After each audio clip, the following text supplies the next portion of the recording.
Hello guys. तो यहाँ पे हम लोग सीखेंगे कैपेसिटर के बारे में, और इंडक्टर और रेजिस्टेंस के बारे में हम लोगों ने ऑलरेडी सीख लिया है। तो चलिए हम लोग इसकी शुरुआत करते हैं।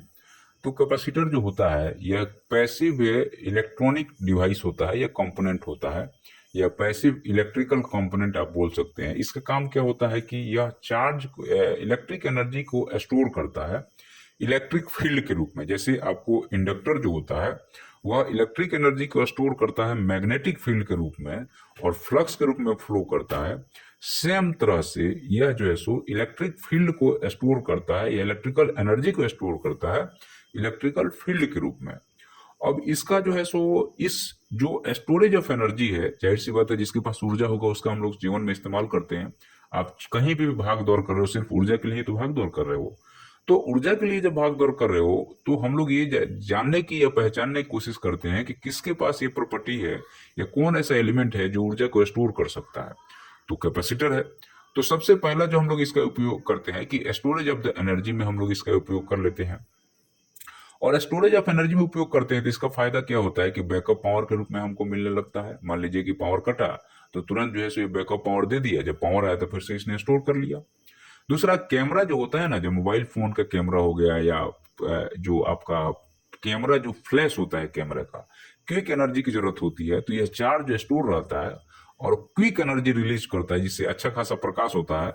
और कैमरा क्या करता है कि चीजों को कैप्चर कर लेता है। इसलिए जो है इसको हम लोग यूज करते हैं काय के रूप में, कैमरा में फ्लैश लाइट के रूप में। अब दूसरा जो इसका उपयोग है स्मूथनिंग एंड फिल्टरिंग के रूप में। तो सबसे बड़ी चीज ये है कि पावर सप्लाई में फिल्टर करना है। फिल्टर क्या चीज को करना है? आउटपुट में जो वोल्टेज है, जो रिपल्स है, जो नॉइज है, तो खास करके डीसी वोल्टेज में जो रिपल्स और नॉइज आते हैं, तो मान लीजिए कैपेसिटर लगा देंगे तो कैपेसिटर में पहले पावर जाएगा तो वो इलेक्ट्रिक फील्ड के रूप में उसको स्टोर करेगा और उसके बाद वो आउटपुट के रूप में बाहर निकालेगा। जैसे मान लीजिए कोई गड्ढा है, पानी डालेंगे तो पहले उस गड्ढा में पानी जाएगा, फिर वहां से फ्लो आउट हो जाएगा। सेम चीज यहाँ होता है। तो जब गड्ढा से मान लीजिए कोई टंकी है, आपने ऊपर से पानी डाल रहे हैं और नीचे से जब पानी निकालेंगे तो कैसा लगता है? जब ऊपर से पानी डाल रहे हैं तो आपको कितना भी ऊपर जाएगा पानी उसे फर्क नहीं पड़ेगा, नीचे जो कंटिन्यूअसली पानी निकलेगा वैसे निकलेगा। यह काम जो है सो स्मूथनिंग का काम है, यह जो है सो फिल्टरिंग के काम करता है कौन? कैपेसिटर।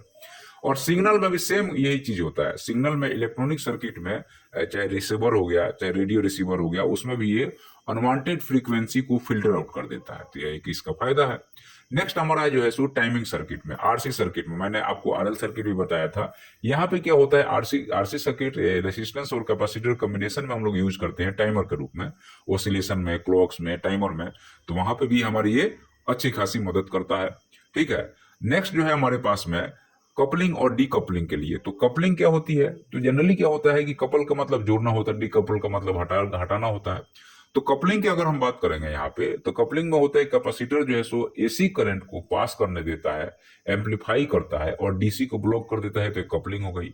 डीकपलिंग में आईसी सर्किट में हम लोग इसका यूज करते हैं नॉइज को रोकने के लिए, क्लीन करने के लिए। ट्यूनिंग में, रेजोनेंस में जैसे ट्यूनिंग करना होता है कि हमें अनवांटेड फ्रीक्वेंसी को ट्यून करना है, तो हम लोग क्या करते हैं, इसका यूज करते हैं कि ट्यूनिंग सर्किट में जैसे आपको रेडियो फ्रीक्वेंसी वेव जो होता है वहां पे हम लोग यूज करते हैं, और डिजायर फ्रीक्वेंसी जो लेना होता है हम लोग लेते हैं। वीडियो पसंद आता है तो सब्सक्राइब जरूर कीजिएगा। धन्यवाद।